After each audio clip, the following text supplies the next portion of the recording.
Hi friends, ಎಲ್ರಿಗೂ ನಮಸ್ಕಾರ. ಬನ್ನಿ, ಇವತ್ತು ನಾಗರ ಪಂಚಮಿ ಹಬ್ಬ ಇದೆ. ನಾಗರ ಪಂಚಮಿ ಹಬ್ಬ ಎಲ್ಲರೂ ಭಾಳ ಸಂಭ್ರಮ ಸಡಗರದಿಂದ ಆಚರಣೆ ಮಾಡ್ತಾ ಇದ್ದೀವಿ. ಇದರ ವಿಶೇಷತೆಗಳು ಏನೇನಿದೆ ಅಂಥೇಳಿ ನೋಡ್ಕೊಂಬರೋಣ. ಈ ನಾಗರ ಪಂಚಮಿ ಹಬ್ಬದ ಸಂಪ್ರದಾಯಗಳೇನು, ಪುರಾಣ ಮತ್ತು ವೈಜ್ಞಾನಿಕ ಹಿನ್ನೆಲೆಗಳೇನು, ಅದರ ಒಂದು ಅವಲೋಕನವನ್ನು ನಾವು ಈ ಸ್ಲೈಡಲ್ಲಿ ನೋಡ್ಕೊಂಬರೋಣ ಸ್ನೇಹಿತರೆ. ಭಾಳ ಮುಖ್ಯವಾಗಿ ಹಬ್ಬದ ಮಹತ್ವ ಮತ್ತು ಪೌರಾಣಿಕ ಹಿನ್ನೆಲೆ. ಇದು ಏನಪ್ಪ ಹಬ್ಬ, ಯಾಕೆ ಮಾಡ್ತೀವಿ ನಾವು, ನಾಗರ ಪಂಚಮಿ ಹಬ್ಬ ಯಾಕೆ ಮಾಡಬೇಕು ಅಂತ ಹೇಳಿದ್ರೆ, ಭಕ್ತಿ ಮತ್ತು ಬಾಂಧವ್ಯ ಸಂರಕ್ಷಣೆ ಮತ್ತು ಕೃತಜ್ಞತೆಯ ಪವಿತ್ರವಾದಂಥ ಹಬ್ಬವನ್ನು ನಾವು ನಾಗರ ಪಂಚಮಿ ಹಬ್ಬ ಅಂತ ಕರಿತೀವಿ. ಇಲ್ಲಿ ಬಹಳ ವಿಶೇಷವಾಗಿ ನಾಗದೇವತೆಗಳ ಪೂಜೆ, ನಾಗದೇವತೆಗಳನ್ನು ಪೂಜೆ ಮಾಡ್ತಕ್ಕಂಥ ಒಂದು ಹಬ್ಬ ಇದು.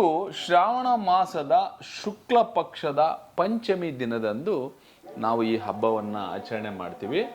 ನಾಗರ ಪಂಚಮಿಯನ್ನು ಅತ್ಯಂತ ಶ್ರದ್ಧೆ ಮತ್ತು ಭಕ್ತಿಯಿಂದ ಇಲ್ಲಿ ನಾವು ಆಚರಣೆಯನ್ನು ಮಾಡೋದನ್ನು ನಾವು ನೋಡಬಹುದು. ಇದು ಏನಪ್ಪ, ಯಾಕೆ ನಾವು ಮಾಡ್ತಾ ಇದ್ದೀವಿ ಅಂದರೆ, ಸಹೋದರ ಸಹೋದರಿಯರ ಬಾಂಧವ್ಯ. ಇಲ್ಲಿ ನೋಡಿ, ವಿವಾಹಿತ ಮಹಿಳೆಯರು ಸಹೋದರ ಸಹೋದರಿಯರ ಬಾಂಧವ್ಯವನ್ನು ನೆನಪಿಸುವಂತಹ ಈ ಒಂದು ನಾವೇನಂತೀವಿ ಯೂಶುವಲಿ ರಾಖಿ ಹಬ್ಬ ಅಂತ ಕರಿತೀವಿ.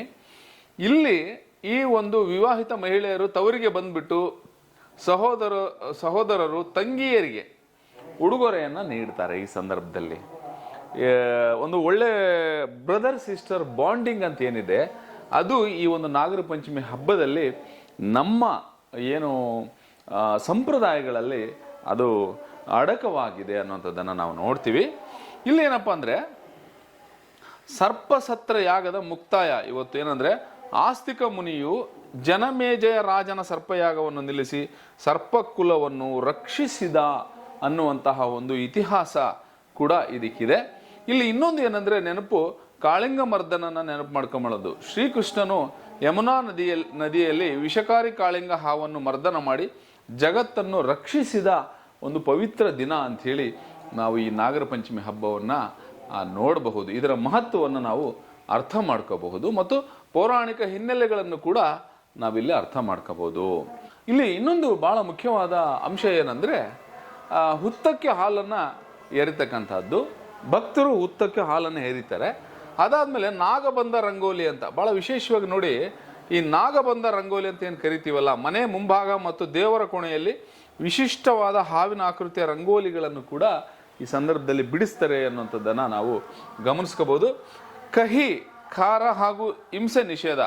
ಹಬ್ಬದ ದಿನದಂದು ಮನೆಯಲ್ಲಿ ಯಾವುದೇ ಪದಾರ್ಥ ಉರಿಯುವುದಿಲ್ಲ ಮತ್ತು ತರಕಾರಿ ಕಟ್ ಮಾಡೋದಿಲ್ಲ ಈ ಸಂದರ್ಭದಲ್ಲಿ ಅನ್ನೋದನ್ನು ನಾವಿಲ್ಲಿ ನೋಡ್ತೀವಿ. ನಾಗಮೃತ್ತಿಕಾ ಪ್ರಸಾದ ಅಂತ ತಯಾರು ಮಾಡ್ತಾರೆ. ಪೂಜೆಯ ನಂತರ ಹುತ್ತದ ಪವಿತ್ರ ಮಣ್ಣನ್ನು ಕಿವಿಯ ಹಿಂಭಾಗಕ್ಕೆ ಹಚ್ಚಿಕೊಳ್ಳುವ ವಿಶೇಷವಾದಂಥ ಸಂಪ್ರದಾಯ ಇದೆ. ರಾಜ್ಯದ ಬೇರೆ ಬೇರೆ ಭಾಗಗಳಲ್ಲಿ ಬೇರೆ ಬೇರೆ ರೀತಿಯ ಒಂದು ಸಂಪ್ರದಾಯವನ್ನು, ಆಚರಣೆಯ ಪ್ರಮುಖ ವಿಧಿವಿಧಾನಗಳನ್ನು ನಾವು ಇಲ್ಲಿ ಗಮನಿಸಬಹುದಾಗಿದೆ.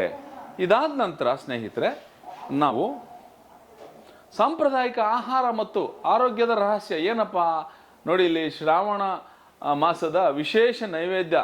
ಸ್ನೇಹಿತರೆ, ಈಗ ನಾವು ಸಾಂಪ್ರದಾಯಿಕ ಆಹಾರ ಮತ್ತು ಆರೋಗ್ಯದ ರಹಸ್ಯ ಏನಿದೆ ಈ ಒಂದು ನಾಗರ ಪಂಚಮಿ ಹಬ್ಬದಲ್ಲಿ ಅಂದರೆ, ತಂಬಿಟ್ಟು, ಚಿಗಳಿ, ಎಳ್ಳು ಬೆಲ್ಲದ ಚಿಗಳಿ ಹಾಗೂ ಅಕ್ಕಿ ಹಿಟ್ಟಿನಿಂದ ಮಾಡಿದ ತಂಬಿಟ್ಟನ್ನು ಈ ಹಬ್ಬದಲ್ಲಿ ಪ್ರಮುಖವಾಗಿ ನೈವೇದ್ಯಗಳಾಗಿ ಕೊಡೋದನ್ನು ನಾವು ನೋಡ್ತೀವಿ. ವಿಶೇಷವಾದಂಥ ಕಡುಬು ಮಾಡ್ತಾರೆ. ಉದ್ದಿನ ಕಡುಬು ಅಥವಾ ಗೋಧಿ ಹಿಟ್ಟಿನ ಸಿಹಿ ಕಡುಬುಗಳನ್ನು ಇದನ್ನು ವಿಶೇಷವಾಗಿ ಸವಿತಾರೆ. ತಂಪು ಆಹಾರದ ಮಹತ್ವ ಏನಪ್ಪ ಅಂದರೆ, ಶ್ರಾವಣ ಮಾಸದ ಮಳೆಗಾಲದಲ್ಲಿ ಜೀರ್ಣಶಕ್ತಿ ಕಡಿಮೆ ಇರೋದರಿಂದ ಇಂಥ ಒಣ ಆಹಾರವು ಆರೋಗ್ಯಕ್ಕೆ ಉತ್ತಮವಾಗಿದೆ ಅನ್ನೋದನ್ನು ನಾವು ಈ ಸಂದರ್ಭದಲ್ಲಿ ನೋಡ್ಬೋದು. ಉಷ್ಣ ನಿಯಂತ್ರಣ ಅಂದರೆ, ಎಳ್ಳು ಮತ್ತು ಬೆಲ್ಲದ ಮಿಶ್ರಣವು ದೇಹದಲ್ಲಿ ಮಳೆಗಾಲದ ಹವಾಮಾನದಿಂದಾಗುವ ಏರುಪೇರನ್ನು ಸಮತೋಲನಗೊಳಿಸುತ್ತದೆ. ಇದು ಒಂದು ವೈಜ್ಞಾನಿಕ ಕಾರಣ, ರೈಟ್. ಸಾಂಪ್ರದಾಯಿಕ ಆರೋಗ್ಯ ಮತ್ತು ಆಹಾರದ ರಹಸ್ಯಗಳನ್ನು ನಾವು ಈ ಒಂದು ಇಲ್ಲಿ ನೋಡ್ತಾ ಇರ್ಬೋದು ನೀವು. ಕಡುಬುಗಳೆಲ್ಲ ಮಾಡಿದ್ದಾರೆ, ರವೆ ಉಂಡೆ, ಎಳ್ಳುಂಡೆ, ಜೋಳದ್ದು ಮತ್ತು ಅಕ್ಕಿದು, ದೆನ್ ಒಬ್ಬಟ್ಟು ಮಾಡಿದ್ದಾರೆ ಇಲ್ಲಿ, ಪಾಯಸ, ಕಡುಬು, ರೈಟ್. ಸೊ ಎಲ್ಲ ಸಾಂಪ್ರದಾಯಿಕ ಆರೋಗ್ಯ ಇವು ಏನಂದರೆ ಬ್ಯಾಕ್ ಎಂಡಲ್ಲಿ ನಮ್ಮ ಹೆಲ್ತನ್ನು ಮೇಂಟೈನ್ ಮಾಡ್ತಾವೆ ಅನ್ನೋದನ್ನು ನಾವು ಇದರಲ್ಲಿ ತಿಳ್ಕೊಬೋದು ಸ್ನೇಹಿತರೆ. ಫ್ರೆಂಡ್ಸ್, ಇಲ್ಲಿ ವೈಜ್ಞಾನಿಕವಾಗಿ ಪರಿಸರ ಮತ್ತು ಜ್ಯೋತಿಷ್ಯದ ಮಹತ್ವ ಏನು ನಾಗರ ಪಂಚಮಿಗೆ ಅಂತ ನಾವು ನೋಡೋದಾದರೆ, ರೈತನ ಮಿತ್ರ ಹಾವುಗಳು ಗದ್ದೆಗಳಲ್ಲಿ ಬೆಳೆ ನಾಶಪಡಿಸುವ ಇಲಿಗಳನ್ನು ಬೇಟೆಯಾಡುವುದರಿಂದ ರೈತರು ಕೃತಜ್ಞತಾಪೂರ್ವಕವಾಗಿ ಈ ನಾಗರ ಪಂಚಮಿಯಂದು ನಾಗರ ಹಾವನ್ನು ಪೂಜೆ ಮಾಡುವಂಥದ್ದು ವಿಶೇಷ. ಎರಡನೇದೇನು, ಭೂಮಿ ತಾಯಿಗೆ ವಿಶ್ರಾಂತಿ. ಈ ದಿನ ರೈತರು ಭೂಮಿಯನ್ನು ಅಗೆಯೋದಿಲ್ಲ, ಉಳುಮೆ ಮಾಡೋದಿಲ್ಲ, ಜೀವಿಗಳಿಗೆ ತೊಂದರೆ ನೀಡಬಾರ್ದು ಅನ್ನುವಂಥ ಒಂದು ಕಾಳಜಿ ಇರುತ್ತೆ ರೈತರಿಗೆ. ಪರಿಸರ ಸಮತೋಲನ ಆಗುತ್ತೆ ಈ ಸಂದರ್ಭದಲ್ಲಿ.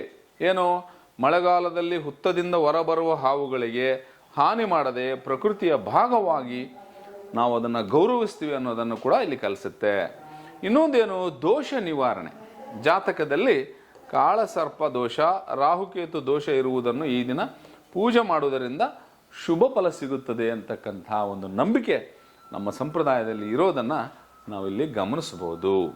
ಸ್ನೇಹಿತರೆ, ನಾವು ಈಗ ಪ್ರಾದೇಶಿಕ ವೈವಿಧ್ಯತೆ ಮತ್ತು ಜಾನಪದ ಆಚರಣೆಗಳು ಈ ಸಂದರ್ಭದಲ್ಲಿ ಏನಿರುತ್ತೆ ಅಂತ ನಾವು ನೋಡೋದಾದರೆ, ಉತ್ತರ ಕರ್ನಾಟಕದ ವೈಭವ.